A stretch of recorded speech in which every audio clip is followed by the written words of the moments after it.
السلام عليكم ورحمة الله وبركاته. الحمد لله رب العالمين والصلاة والسلام على أشرف الأنبياء والمرسلين نبينا محمد وعلى آله وصحبه أجمعين أما بعد. We continue today inshallah ta'ala from where we left off in the last lesson. We are at now فصل في أسباب التيمم, the chapter that talks about التيمم. The author رحمه الله تعالى, he says فصل أسباب التيمم ثلاثة: فقد الماء والمرض والاحتياج إليه لعطش حيوان محترم. غير المحترم ستة: تارك الصلاة والزاني المحصن والمرتد والكافر الحربي والكلب العقور والخنزير. He says that the reasons for التيمم occurring are three. Number one, فقد الماء, in the absence of water. If there is no water present, then you are allowed to perform tayammum. And he's going to talk about exactly how tayammum is, but it's the substitute for water in performing wudu or cleansing yourself from major impurity, which is ghusl. So what are the reasons you're allowed to use this substitute? Number one, faqdul ma, if you have no water. And so if there is physically no water around, then you perform tayammum. That's the first reason. Number two, he says, wal marad, sickness. So if a person has water present, it is actually physically present. But if you use that water, you will become more sick if you're already sick, or you have an open wound and perhaps it might kill you or make the situation worse. Any of these types of sicknesses that's going to harm you, if you use the water, then you're allowed to use tayammum instead. Okay? This is thabit in the sunnah of the Prophet ﷺ, and it occurred to one of the Sahaba in the lifetime of the Prophet ﷺ. So, al-marad, especially when it's cold or in the winter and you already have a cold, and this is known by way of tajriba, meaning this occurred to you before in your life, that once before you had a sickness, you did wudu with cold water and you became more sick. So this tajriba, this experience that you have, causes you to say, no, this is going to make me more sick, let me do tayammum instead. As for at-tawahhum, that a person just says, I think, and is not really a plausible reason, then that does not enter into it. Number three is وَالْإِحْتِيَاجُ إِلَيْهِ لِعَطَشِ حَيَوَانٍ مُحْتَرَمٍ, that there is a need. The third reason, he says, that from the reasons to be able to be allowed to use a substitute of at-tayammum instead of water is if there is a need to drink the water. If there is a need to drink the water due to thirst, and a person is traveling and they only have a limited amount of water, they have a choice between perform wudu with this limited amount or drink it. What do? Does the Sharia say it doesn't matter, khalas, you have water, it's physically present, you're not sick, you still have to use it? La. Sharia has made a rukhsa that if there is a limited amount and you're thirsty right now, or you're going to need that water to drink because there's no other water, then you're allowed to keep that water for drinking and you do tayammum instead. And this is from the rahmah of the Sharia. He says, لِحَيَوَانٍ مُحْتَرَمٍ, it's for any living thing that is muhtaram, that's respected, that has value. فصل في شروط التيمم, he mentions some of the conditions of التيمم. He says شروط التيمم عشرة: أن يكون بتراب وأن يكون التراب طاهرا وألا يكون مستعملا وألا يخالطه دقيق ونحوه وأن يقصده وأن يمسح وجهه ويديه بضربتين وأن يزيل النجاسة أولا وأن يجتهد في القبلة قبله وأن يكون التيمم بعد دخول الوقت وأن يتيمم لكل فرض. He says that the conditions of tayammum are 10. Number one, that you perform tayammum with the dust of the earth, turab. It has to be with the dust of the earth. Number two, وَأَنْ يَكُونَ التُّرَابُ طَاهِرًا, that this dust, this earth that you are using is tahir, is pure, it is not impure. So if there is some part of the dust or this earth that is used to, for example, cleanse some impurity, then you can't use that because it's impure. It has to be tahir. Number three, وَأَلَّا يَكُونَ مُسْتَعْمَلًا, that it's not already being used, that this specific dust hasn't been used by someone else for tayammum, and then you use that same dust, for example, or earth. وَأَلَّا يُخَالِطَهُ دَقِيقٌ وَنَحْوُهُ, that it's not mixed with daqiq, flour and the likes of it. وأن يقصده, and that a person actually intends it. Meaning, if this dust blows upon him, it blows on his hands and it blows in his face because it's dusty and it's windy, does he say, خلاص, I've done tayammum, it's already touched him? لا, he never intended it. He has to يقصده, he has to intend it.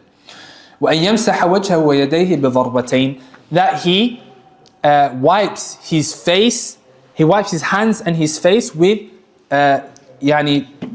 two ضربas, two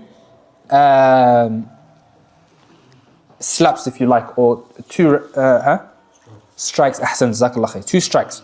So one strike for the face and then another strike for your hands. Upon this madhab, طبعا the ahadith, there's ahadith that mention ضربة واحدة, one strike, and there's also riwayat that mention two ضربas. So in the madhab, they take the riwayats that mention two احتياطا as a safety measure. Is better to be safe than احتياطا. So they take the two ضربas in the madhab. That's the mashhur of the madhab of Shafi. But there is a riwayat that mention ضربة واحدة. طيب وأن يزيل النجاسة أولا.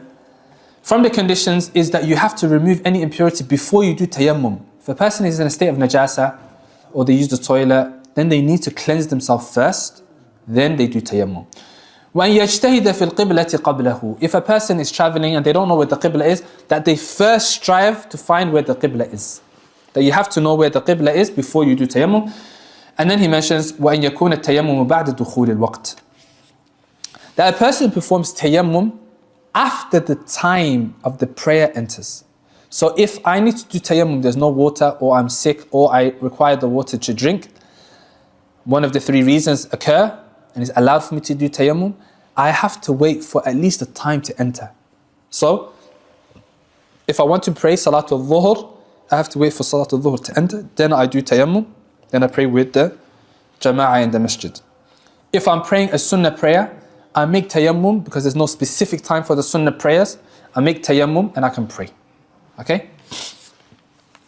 Then he says, وَأَنْ يَتَيَمَّمَ لِكُلِّ فَرْضٍ. That you perform tayammum for every obligatory prayer. So it's not enough that a person performs one tayammum and then he didn't break his wudu. You know, normally the way you break your wudu, he didn't break his wudu. He prays with that tayammum, Fajr, Dhuhr, Asr, Maghrib, Isha. La. Why? In the madhab, at-tayammum is mubihun lis-salah. Tayammum, it makes it permissible for you to pray that one specific prayer. Okay? In the madhab, that is why it is mubihun lis-salah. And it is not rafi'un lil-hadath. It is not something that is removing your impurity. If you were in a state of impurity, you went to the toilet, you came, normally do wudu, that removes the impurity. Tayammum doesn't remove the impurity, it just makes it allowed for you to pray. And there's a farq between the two. Because rafi'ul hadath, removing the impurity, means that now you are fully tahir, and you can pray with that as many prayers as you like, as long as you don't break your wudu again. As for tayammum, it's mubihun li as-salah. في المشهور في المذهب, in the madhab of Imam al-Shafi'i. طيب, so that means if I'm praying a fard prayer, or if I'm combining two fard prayers, Dhuhr and Asr, and I'm combining Jam'u Taqdeem or Jam'u Ta'khir, I have to do tayammum for each fard prayer. I do tayammum for Dhuhr, and I have to do another tayammum for Asr, if I'm combining between them. طيب, what about if you are doing an obligatory prayer, then the sunnah prayer after it? Then they mention it is allowed that you, with one tayammum, you perform obligatory prayer and sunnah prayer along with it. It's fine. You don't have to do another tayammum for the sunnah. So let's say you prayed Maghrib and you want to pray the 2 rak'ahs of sunnah afterwards. It's enough to have that one tayammum. Okay? As for if you did tayammum specifically for a sunnah prayer only, then you can't add to it a fard prayer. Okay, so fard prayer has a sunnah that you can pray along with it. As for sunnah, then you only pray with the sunnah. And if you want it for fard, for every fard, you have to have a separate tayammum. طيب, then he says, فصل في فروض التيمم. The obligations of التيمم are 5. فروض التيمم 5. الأول نقل التراب، الثاني النية، الثالث مسح الوجه، الرابع مسح اليدين إلى المرفقين، الخامس الترتيب بين المسحتين. He says the furud of tayammum are 5. Number 1, نقل التراب, that you have to move that and transmit that dust and earth to your body. Meaning, if a person was to, for example, fall on the floor and dust went on their hands and their face, then that is not considered tayammum. You have to do naql al-turab. You have to move that dust and that earth from the ground to your face, from the ground to your hands. Okay? Number 2 is the intention. That you have the intention that you're doing tayammum. If a person, like we said, fell on the ground and they just did the actions that is similar to it, their face is already covered with dust, so they went like this. They look the same outward action as tayammum. That's not enough to be tayammum because he never intended it. He has to intend that he's performing tayammum. وهذا ظاهر, and that's clear. Number 3, مسح الوجه. The tayammum, you have to wipe your face. Okay? And we already mentioned the borders of the face. They are what? Where does the face from? From the earlobe and then Chin? the beard as well. To forehead. Ahsant. So the face, we said the borders of the face is from the next to the ear all the way to the other side, and from the top of where the forehead is normally to your chin. So all of that is your face. So you do mash, you wipe your face. So this is number 3. Number 4 is مسح اليدين إلى المرفقين. Wiping the hands up until your elbows. Wiping the hands up until the elbows. So you wipe the hands, arm, all the way, including your elbows, for at-tayammum. Now some of you might be familiar with the other qawl of it's up to the wrist, up to here, but upon the madhab is up to al-mirfaqain, it's up to the elbows. Okay, this is the mashhur in the kutub al-shafi'iyya. Al-khamis, number 5, is at-tartibu bayn al-mashatain, that you follow that order, that you do the face first, then you do your arms. You do the face first, then you do your arms. So these are the 5 obligations. Number 1, naql turab, that you transmit the dust of the earth. Number 2, the intention. Number 3, that you wipe the face. Number 4, you wipe the hands up onto your elbows. And number 5, that you follow that tartib, that order. Faslun fi mubtilat al-tayammum. Now he mentions some of those things that nullify your tayammum. What breaks the tayammum that you have to perform tayammum again? Mubtilat al-tayammumi thalathatun. There are 3 reasons. Number 1, ma abtal al-wudu. Everything that breaks your wudu breaks your tayammum. And so we mentioned those things that break your wudu, the 4 things that we mentioned earlier in the book. All of those 4 things, they break your tayammum. Number 2, he mentions ar-riddah. ونسأل الله العافية منها. Apostasy, that a person exits Islam. May Allah Azza wa Jal protect us from that. That of course, that breaks a person's tayammum. So if a person enters into Islam again, and they are in a similar state, they have to do tayammum again. وَتَوَهُّمُ الْمَاءِ إِن تَيَمَّمَ لِفَقْدِهِ. If one of the reasons why he was allowed to perform tayammum was he never had any water physically, there was no water around. ثُمَّ تَوَهَّمَ, he thinks that there is water. He believes that there is water. He imagines that there is water. Then his tayammum is broken. And he has to do talab of it, seek it. And if it turns out to be not the case, he has to perform tayammum. Okay? So if it was for that reason. As for if the reason was he's sick, then we already know there's water, but he can't use it. And there's 3rd type as well, if he needs to drink it. طيب, now he goes into another topic of فصل فيما يطهر من النجاسات. Brothers and sisters, if you have any questions, inshallah, jot them down, and then at the end of the lesson we'll take question and answers. Barakallahu feekum. What are those things that are impure that can become pure? He mentions 3 affairs. الذي يطهر من النجاسات 3. الخمر إذا تخللت بنفسها وجلد الميتة إذا دبغ وما صار حيوانا. He says number 1, alcohol, wine, that turns into vinegar by itself. إذا تخللت بنفسها. Alcohol is impure. على الراجح, it is impure. And this impure substance, if it changes into vinegar by itself, then this has become pure. That vinegar is halal and is pure.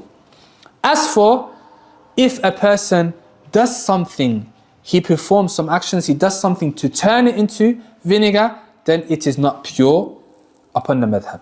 It is not pure upon the madhab. Okay? Number 2, وَجِلْدُ الْمَيْتَةِ إِذَا دُبِغْ. That the skin of an animal, the hide of an animal, that is maytah. The skin and the hide of an animal that has been slaughtered is halal, it's pure. But the skin of an animal that is maytah, what is maytah? How? An animal found dead. Ahsant. An animal that has been found dead, that was not slaughtered, okay? A camel that got lost in a desert, and then it was found a number of months later, and it has died. Was it slaughtered? La. This is referred to as maytah. The skin of it, hide of it is considered haram. The food of it is considered haram because it's maytah. How can we benefit from that skin? إِذَا دُبِغَ. If it is tanned, which is a process. You know that sometimes you see pictures of animals that are hanging that look like it's been tanned, and sometimes they make carpet out of it, the fur of it, and it's dried, and it's hanging. That's what the process of tanned is. If that occurs even to a maytah, then it becomes pure. That's fine. You can use that as a carpet. You can use that as a duvet, a pillow, the likes of these affairs, no problem. Okay, if it's tanned, that process, and that still occurs in some countries, especially the cold countries. وَمَا صَارَ حَيَوَانًا. Likewise, if there is an impurity, and from this impurity, an animal grows from it. An animal comes from it, like a worm. Let's say there's a bunch of najasa, impurity. And from it grows, later, life comes out of it, what? Worms or maggots. The likes of these affairs, akramakumullah. Then that hayawan becomes pure now. That najasa, once it's become into an animal form, it is pure. Okay, so these are the 3 things that change from najasa to purity. Faslun, chapter, al-Najasatu thalatha. These impurities that we mentioned are of 3 types. I categorize them into 3 types. And this categorization is very good in order for you to do tasweer al-mas'ala, for you to get an overview of these different affairs, to memorize them. He says, النجاسات ثلاث مغلظة ومخففة ومتوسطة. المغلظة نجاسة الكلب والخنزير وفرع أحدهما. He mentions that najasat are 3 levels, 3 types in the severity of the impurity. The first is a high level of impurity. مغلظة, it is severe. The second is mutawassita, it's intermediate level. And the third is mukhaffafa, it is light. It is khafif, the level of, is a low level of najasa, impurity. The first, he says, is al-mughalladha, the severe level, which is the impurity of the dog and the impurity of the pig and anything that stems from the 2. The impurity of the dog and the pig and anything that stems from the 2. Upon the madhab, upon the madhab, the whole dog is impure and the pig is impure, and anything that stems from or branches from the 2 is considered impure too. And so this is mughalladha. This is severe. And he's going to talk about more detail about it in the next chapter. Wal mukhaffafa, then he goes on to the second one, which is the light type of najasa. It is not heavy. بول الصبي الذي لم يطعم غير اللبن ولم يبلغ الحولين. It mentions the urine of a child, a boy that has not started to eat yet, and he doesn't have as food anything except for milk. وَلَمْ يَبْلُغِ الْحَوْلَيْنِ, and he hasn't reached 2 years old. So a boy that hasn't reached 2 years old and he's still drinking milk, he's still being breastfed, or even if it's not breastfeeding, but it's milk and he doesn't eat food yet. This child, this boy, if he urinates, then this urine is considered light, khafif, it's a light type of najasa. Number 3, والمتوسطة, and that which is considered intermediate is the rest of the types of najasat. All of the other types of najasat are of the same level. Okay, so we have all the najasat are in one level. Then we have severe, which is the najasa of the dog and the pig and that which branches from it. And then we have lighter than the normal, which is the urine of a boy that is less than 2 years old and only drinks milk. Then he goes into the next chapter. How do we remove these impurities? The heavy, the severe impurity, the intermediate and the low. How do we remove each one? He says, المغلظة تطهر بسبع غسلات بعد إزالة عينها إحداهن بتراب. That the severe najasa is cleansed by washing it 7 times. After the removal of the ayn of the najasa, the ayn of it has been removed, you have to wash it 7 times. One of those times is with turab, with earth. One of those times has to be with turab. And so it's severe in the way that you're cleaning this najasa. That's why it's considered from the severe type of najasa. Okay? And so they mention here those 2 types that we mentioned earlier, the dog and the pig. وَالْمُخَفَّفَ, and the light type of najasa, then all you have to do is do تطهر برش الماء عليها مع الغلبة وإزالة عينها. That all you have to do, that all you have to do is do rush. That you don't have to wash that urine, that spot where the urine went. You just have to sprinkle water upon it. That's enough. So a boy of that description that we mentioned, urines on a person's clothing. Would have to fully wash that? La. They just need to sprinkle water upon it and that's enough. This is what the Prophet ﷺ did. Why specifically the boy and not the girl? Allahu A'lam. The Prophet ﷺ said it and this is what we do. Okay? وَالْمُتَوَسِّطَةِ تنقسم إلى قسمين. Now he mentions that medial level, which is the rest of the najasat. How are they cleansed? He says it is of 2 types. The rest of the najasat are of 2 types. 2 categories. The first is ayniya and the second is hukmiya. Ayniya is the specific part, the specific spot of that najasa. What does it say in the English? Does anyone have the English translation? That which has a substance and that without substance. ماشي. That substance, يعني عينها, the exact place of the najasa. And hukmiya is in the ruling of it. العينية التي لها لون وريح وطعم فلا بد من إزالة لونها وريحها وطعمها. The عينية, let's say as it mentions in the translation, the specific substance, the specific najasa is that which has either smell, color or taste. So how do you cleanse this type of najasa, al-ayniyah? You have to remove the smell, taste and color of that najasa. So you have to clean that specific bi'ayniha.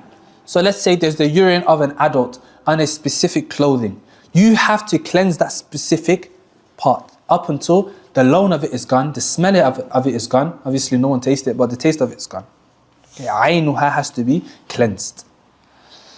والحكمية, and that which is in the ruling of it is التي لا لون لها ولا ريح ولا طعم لها يكفيك جري الماء عليها. Is it gets the ruling of it, but it doesn't have no substance, meaning it doesn't have no specific color, it doesn't have no specific taste or smell. And so it's enough that you pour water over that area. And so that removes that najasa. So you put it in the wash, that's enough. Or you actually get a lot of water, it's not sprinkling, you actually put water on that place to wash it. Even if there was no color, taste or smell. So these are the 2 types. Ala kulli hal, both of them here, they mean that you have to actually clean that area. Okay, so that includes all of the different types of najasat, whether that is feces, whether that is urine of a human being, an adult, male, female, an animal, it doesn't matter. All of these different najasat, they have to be cleansed like this. Then he goes on to the next chapter. He says, فَصْلٌ فِي الْحَيْضِ وَالنِّفَاسِ. And this is the last chapter with regards to the chapters of Tahara. The Kutub al-Fiqh, the books of Fiqh, we have the first portion is referred to as Tahara. The chapters to do with purification. What type of water are we allowed to use? What is najasa? What breaks a person's wudu? How to do wudu? If a person cleanses themselves, how do they cleanse themselves? All of these affairs come into the bab of al-tahara, purification. Al-ghasalat, al-ghusl, how to bathe. What are the details of bathing? What are the things that necessitate? What becomes haram of a person that is in a small state of impurity, that they've gone to the toilet? What is not allowed to do that we talked about? Major state of impurity. In hayd or nifas, what do they have to stay away from? And the last chapter that they always round it up with is the topic of hayd, menstruation. Some of the ahkam, he mentions it here quickly. Then they go on to the next main chapter. So this is all tahara, purification. The next chapter is, what? Salah. So once you know what the purification is and you've purified, you know how to do wudu, what's next? It's the prayer. So this is the miftah, the key to the prayer. The purification is the key to the prayer. Then you go into the prayer, and inshallah ta'ala, after, let's finish this hayd first, and then we'll go into the salah. فصل أقل الحيض يوم وليلة وغالبه 6 أو 7 وأكثره 15 يوما بلياليها. أقل الطهر بين الحيضتين 15 يوما وغالبه 24 يوما أو 23 يوما ولا حد لأكثره. أقل النفاس مجة وغالبه 40 يوما وأكثره 60 يوما. He says that al-hayd, some of the rulings to do with hayd and nifas, that the least amount of menstruation is yawmun wa layla, a day and a night, 24 hours. A day and a night is the least amount that a person can have hayd, a woman can have menstruation. وَغَالِبُهُ, and the majority of the people, that which is the norm, is between 6 to 7 days. وَأَكْثَرُهُ, and the most is 15 days and nights. يعني 15 full days, including its night. أقل الطهر بين الحيضتين, and after the menstruation becomes the purity. What's the most or the least time that a woman can be pure? He mentions here أقل الطهر بين الحيضتين 15 يوما, is 15 days. That after the menstruation, that they are pure for 15 days. وغالبه, that's the least amount. And the majority of the women is 24 days or 23 days. As for what's the maximum that they can be pure without having menstruation again, وَلَا حَدَّ لِأَكْثَرِهِ, there is no limit to how long they can continue to be pure. It could be maybe even longer than that. Okay? So أقل الطهر بين الحيضتين 15 يوما, that's the least amount. Majority is 24 or 23 days, and there is no limit to how the continuity of that. Then he mentions an-nifas, which is the blood that occurs after a woman gives birth. أقل النفاس, the least amount of nifas is majjatun. How does it translate there? It's a single discharge of blood. Yeah, يعني in one go. Majjatun. That as soon as they give birth, a little bit comes out and that's it. Khalas. No more blood comes after the birth. That's the least amount. So then after that they are pure. وَغَالِبُهُ, a majority of the people is 40 days. That a woman gives birth for 40 days, that the blood continues. وَأَكْثَرُهُ, and the limit for it is up to 6 days. 60 days, 60 days, 2 months. Okay, that is the limit. In the larger books, they talk about more discussion on where it says in hayd, this is the most amount. If it continues after that, is that hayd? They say, no, this is not hayd anymore. It turns into something else.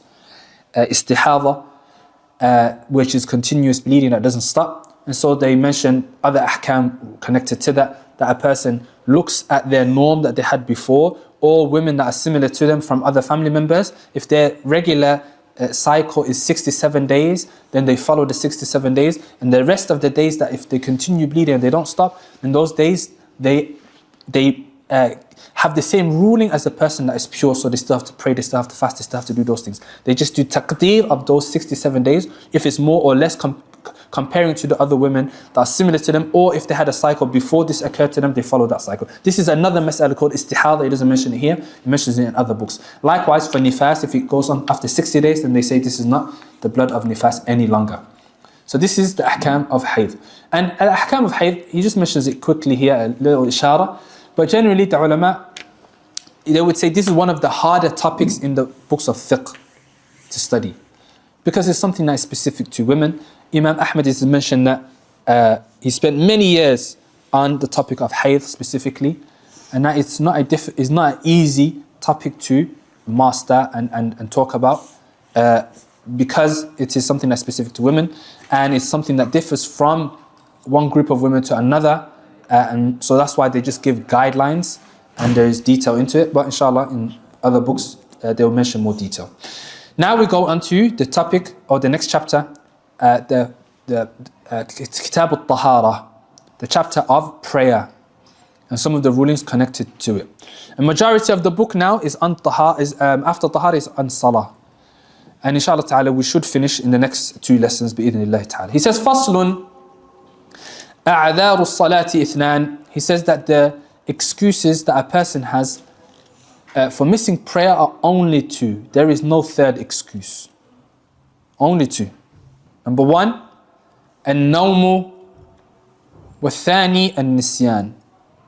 Number 1, that a person is overcome with sleep. Genuinely overcome with sleep. Yani, a person took the means to go to sleep early, to put the alarm on in order to wake for Salat al-Fajr. But qaddar Allah, that day perhaps the phone turned off or the alarm didn't work, or they were extremely tired from a trip. And even though they took the means, they didn't wake up for Fajr. And they woke up when the sun rose. This is considered genuine mistake or genuine excuse of sleep. And so what is upon this person? They pray as soon as they wake. As soon as they wake up, they make tahara, wudu, and they pray. And they are excused, and there's no sin upon them. The second excuse is forgetfulness. That a person genuinely, completely forgot due to becoming busy with some affair. Like, let's say a person is moving houses, and due to the stress and the busyness of removing items from the house and the likes of these affairs, that Salatul al-Asr comes in, especially in the winter. Salatul al-Asr came in and it leaves, and he just sees the Maghrib come in, and he remembers, subhanallah, did we pray Asr? We never even prayed Asr. And this person genuinely that forgot their excuse, they pray as soon as they remember. These are the only 2 excuses.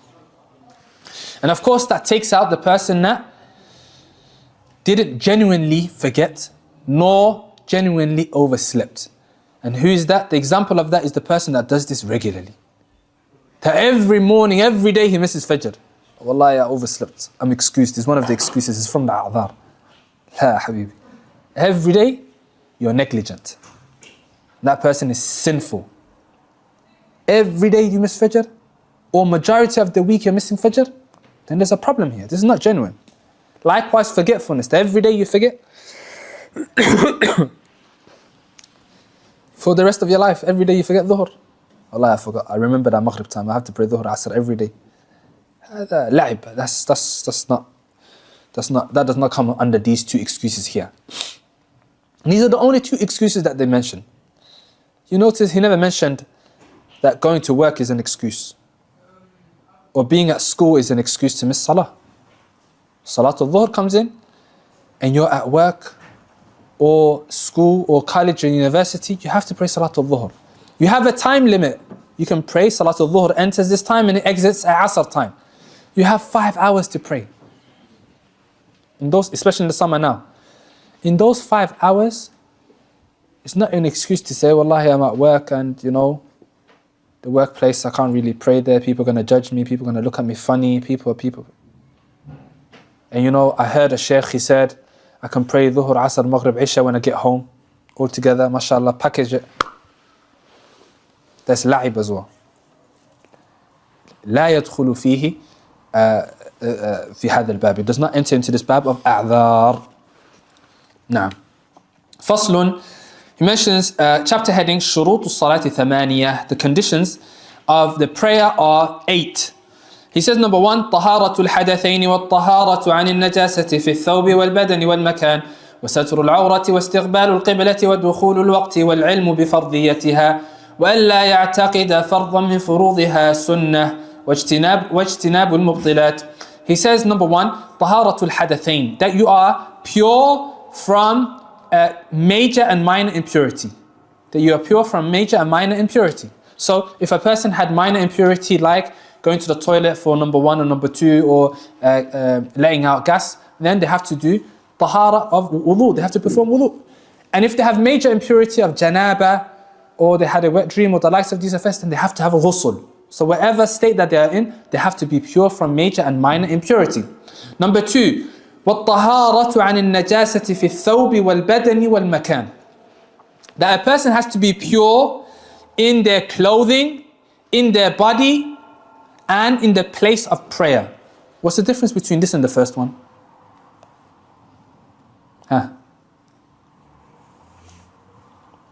طهارة معنوية وطهارة حسية. جميل. طهارة معنوية. طيب. ممتاز. خليهم يجتهدوا. ها؟ Translate.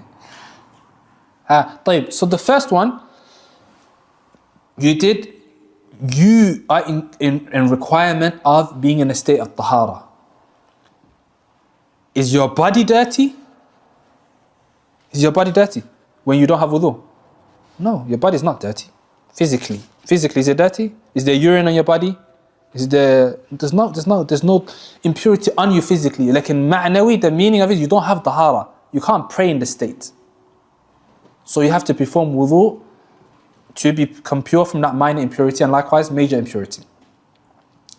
Whereas the second one, you can have wudu. You are in a state of wudu, but your child urinated on your clothes, or your child urinated on your hand. The child urinating on your hand or your arm or your leg, does it break your wudu? It doesn't break your wudu. Ma'i? You guys with me? If the child comes now and it does feces on does it break your wudu?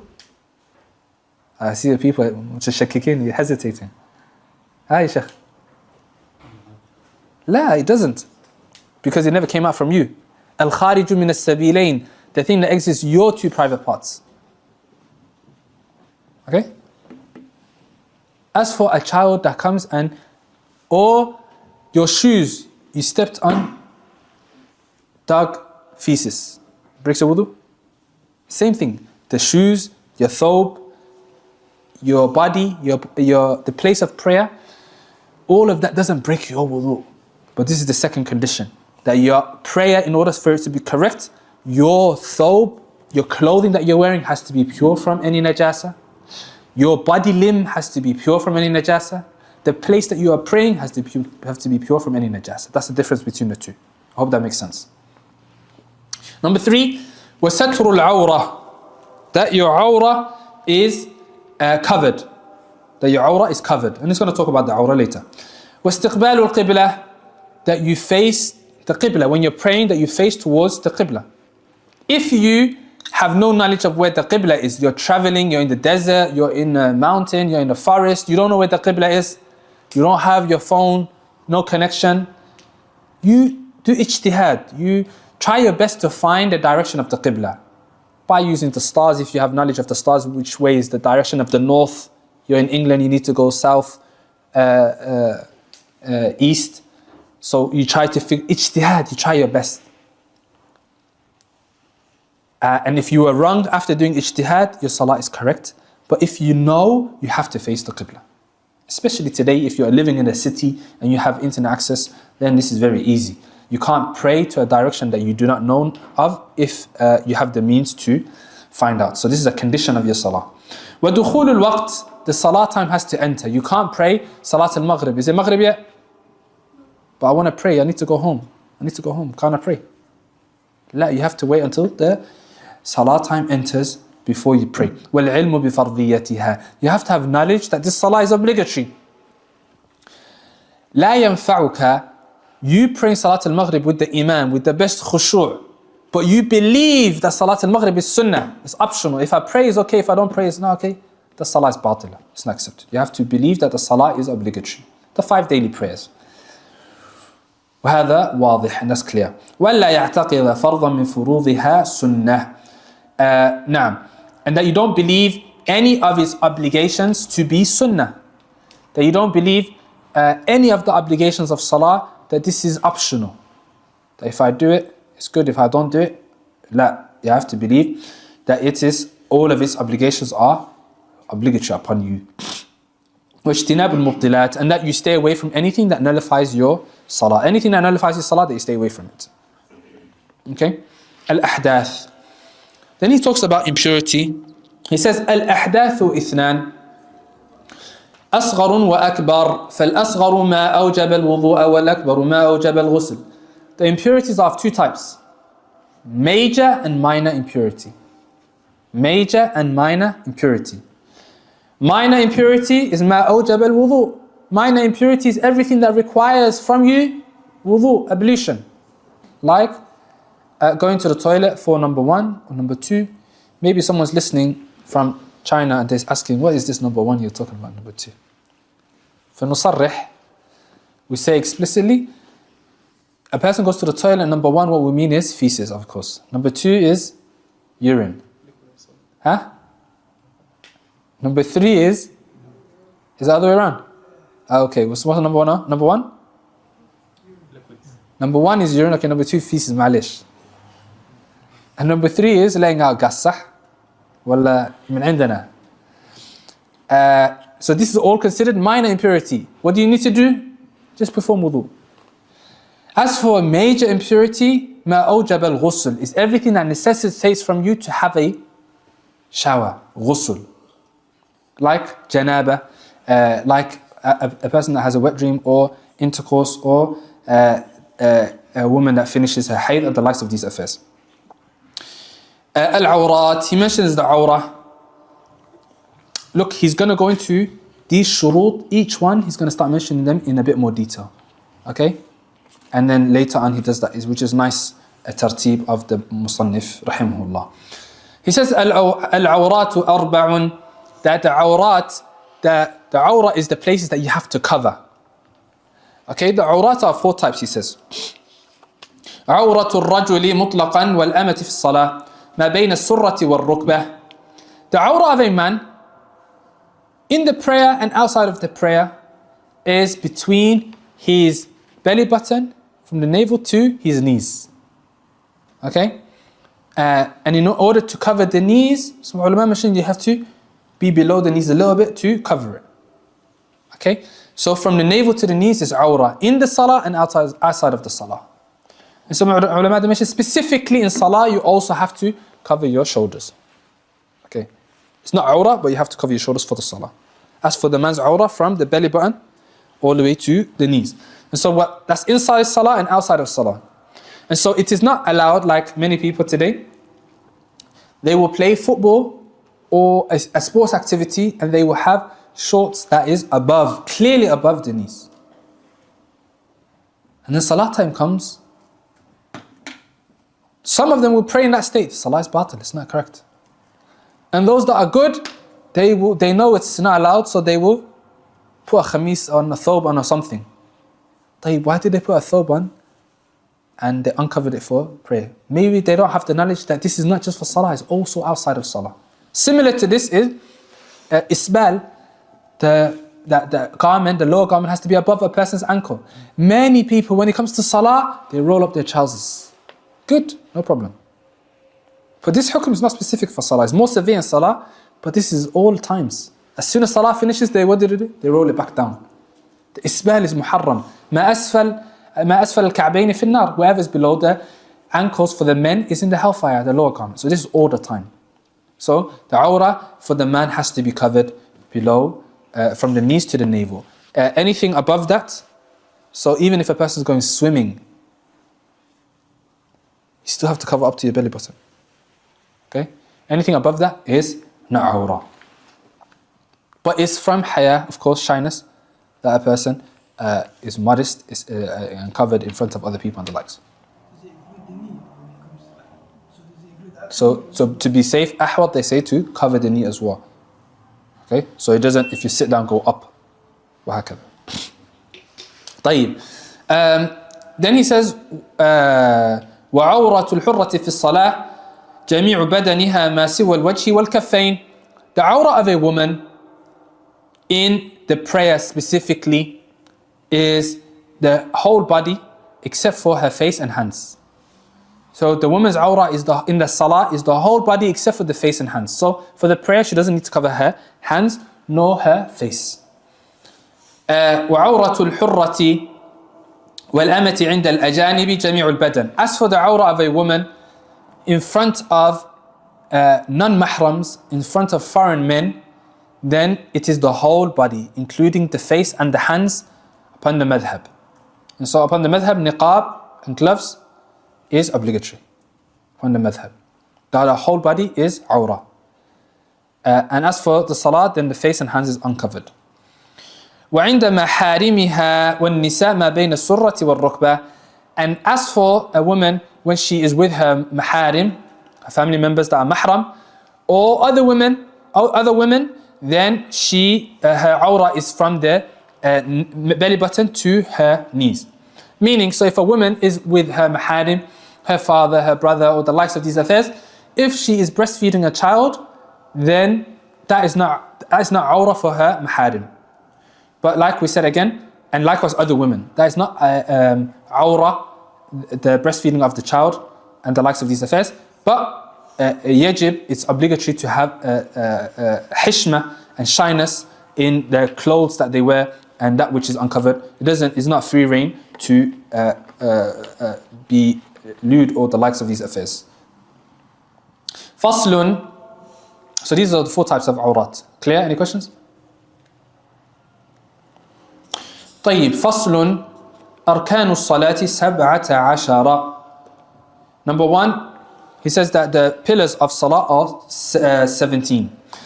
الأول النية والثاني تكبيرة الإحرام والثالث القيام على القادر في الفرض الرابع قراءة الفاتحة الخامس الركوع السادس الطمأنينة فيها السابع الاعتدال الثامن الطمأنينة فيها التاسع السجود مرتين العاشر الطمأنينة فيه 11 الجلوس بين السجدتين 12 الطمأنينة فيها 13 التشهد الأخير 14 القعود فيه 15 الصلاة على النبي صلى الله عليه وسلم فيه 16 السلام 17 الترتيب.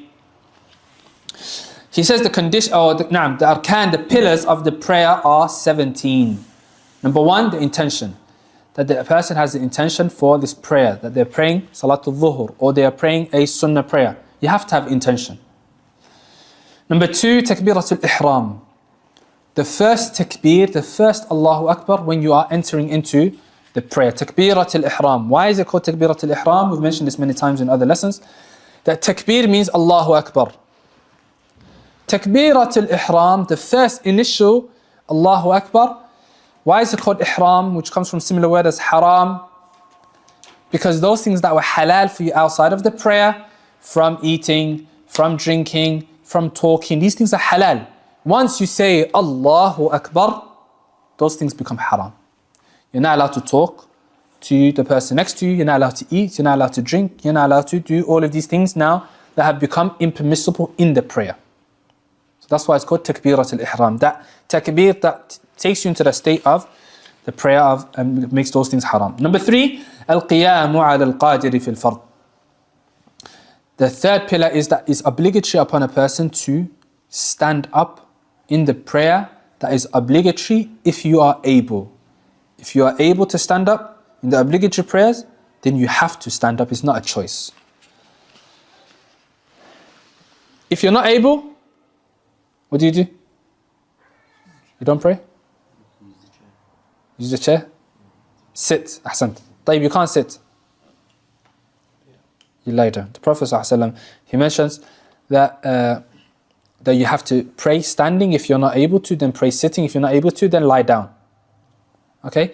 So the standing is obligatory in the obligatory prayers. So the 5 daily prayers, you have to stand, you don't have a choice. Why did he say the obligatory prayers? Is there a choice in the sunnah prayers? Yes. In the nawafil, the sunnah prayers, you have the choice. So let's say you're praying the night prayer, and you want to pray 11 rak'at or 5 rak'at, and you are a bit tired. You're allowed to pray sitting down, you have the choice. But you get half the reward. You get half the reward of the person standing.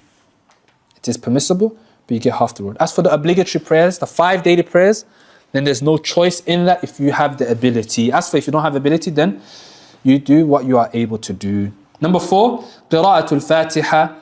A pillar is to recite Surah Al-Fatiha. It's not a choice again. As for a new Muslim, then that's different. But after a person learns, you have to recite Surah Al-Fatiha. You can't say, okay, instead of Fatiha, I'm just going to read Qul Huwallahu Ahad today. I want to do tanawwu', I want to change it a little bit. I read Fatiha every day. I want to read Ayatul Kursi today. La. Fatiha is a pillar. Fatiha, Surah Al-Fatiha is a pillar. Al-Khamisu al-Ruku', that you perform ruku' is also a pillar. Bowing down. Number 6, at-tuma'ninatu fi. Having tranquility when you're performing the ruku' is obligatory. That you don't rush.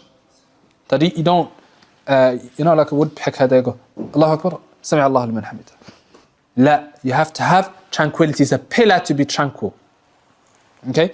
So, the least qadr is that you say a couple of, Subhan Rabbi al-Azim. You have to at least be able to say that. As for a person rushing, Allahu Alam, maybe they started Subhan Rabbi al-Azim when they were supposed to say Allahu Akbar, Subhan Rabbi al-Azim. Before they've even had any tranquility, they're back up, Sami Allahu liman hamidah. Khatir jiddan. It's a pillar. And your salah becomes invalid. Thumma, he says, number 7, al-i'tidal. Getting up from ruku' is a pillar itself. وَالطُّمَأْنِينَةِ فِيهِ وَالطُّمَأْنِينَةُ فِيهِ. That you have tranquility once you stand up as well. That when you get up, you don't go straight down. You have to stay up a little bit, up until your back comes into its original position. Which original position? When you were reading Fatiha, when you were reading that second surah, which position were you in? You were in that standing up position. When you go to ruku', you come back up, you have to wait up until your back goes into its original position and it becomes tranquil in that position. So that's a pillar, tranquility in the standing up. ثُمَّ السُّجُودُ مَرَّتَيْن. Then performing the 2 sujuds is both pillars. So the first sajda, the second sajda, he mentions them together as 2, both of them as being pillars. And having tranquility in it, again, not rushing in those sujuds. الحادي عشرة الجلوس بين السجدتين. The sitting between the 2 sujuds is also a pillar. And you الطمأنينة فيه, likewise having tranquility within it. Look how he mentions tranquility in each of these points because they're pillars. And so if you rush before you are tranquil, then this breaks your salah, makes it invalid. And the evidence for that the ulama mention is the hadith of the man that prayed badly. It's referred to as the hadith of the man that prayed badly. He came to the Prophet ﷺ, he prayed, he sat down next to him. The Prophet ﷺ said, قُمْ فَصَلِّ فَإِنَّكَ لَمْ تُصَلِّ. Go and pray, for indeed you have not prayed. He prayed again. He came back. The Prophet ﷺ repeated to him, go, stand up, pray, for indeed you have not prayed. And this occurred 3 times, and then he said, O Messenger of Allah, this is all I know. Teach me. So the Prophet ﷺ taught him. And from the things that he was having wrong was tranquility. Rushing, not having tranquility. So this is a pillar that you have to be careful about. طيب. Then he says, number 13, التشهد الأخير, the last tashahhud.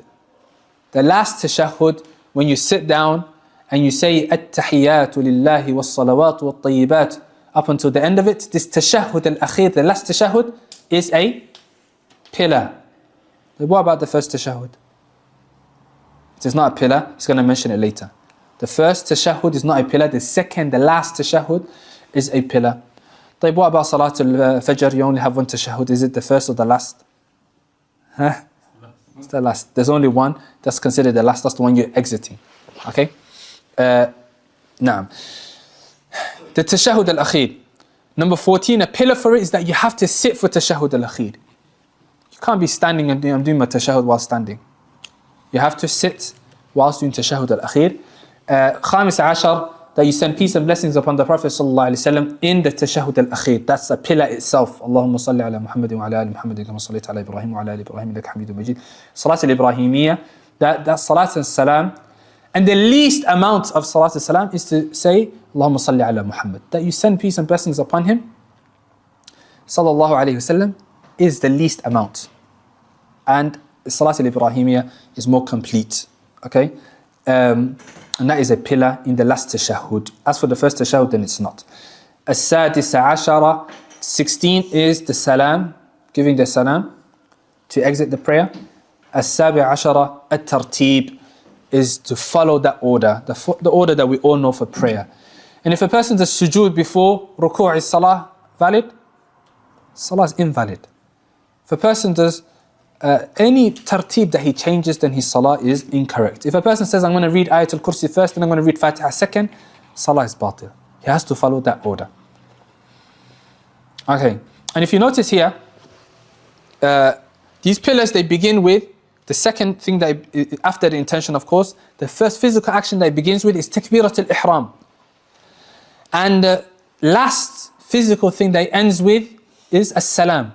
And so that's why they say from the definitions of the prayer is that the prayer is actions, specific actions and statements that begin with at-takbir and end with at-taslim. It begins with Allahu Akbar and it ends with Assalamu alaikum. This is the definitions that the ulama give for prayer. What is prayer definition of it? Specific actions, specific statements that begin with Allahu Akbar and with at-taslim. طيب. Okay. يكفي inshallah. We'll stop there and we'll continue next lesson from here. I think inshallah two more lessons we should be done. سبحانك اللهم وبحمدك أشهد أن لا إله إلا أنت أستغفرك وأتوب إليك.